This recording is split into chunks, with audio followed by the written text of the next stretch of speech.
Can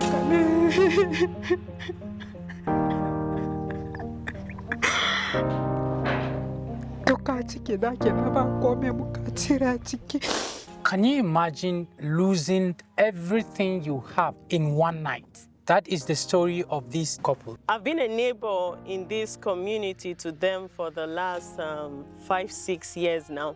And they're a couple that have got a good testimony. They've been married for 19 years. You will hear stories of all kinds, whether the husband is wayward or the wife is wayward. But this family has actually lived up to the testimony of being a disciplined family, supporting one another. When you call his name Roji in the community, you mention a man of dedication.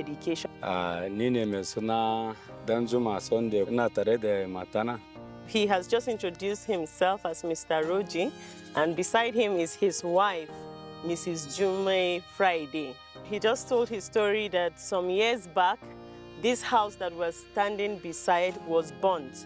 There was an attack here by a Fulani militia, and he lost everything. There was nothing that was salvaged out of the house. He said his family was able to survive because at the peak of the crisis, he had to move the children and other women of the community to a safer part that's inside Miango town, as this is Jebu Miango town. So that night when the attack came, the men thought they could protect their town and their property. However, the fire was too much and they had to also escape for their lives. And some of them ran back into Miango town. Some others were able to find some bushes for safety and hide.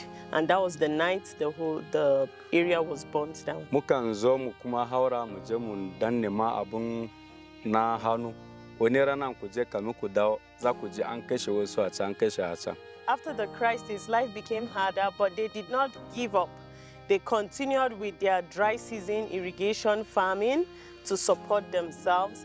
And little by little, he's able to raise funds that has brought them to this level where they can fix the house.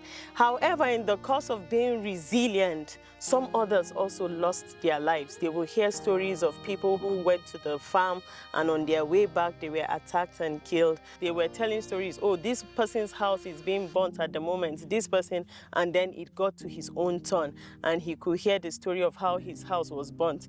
He said to them that God, who has kept us alive, is able to help us rebuild. And while they were in Miango town, it was difficult to find where to sleep.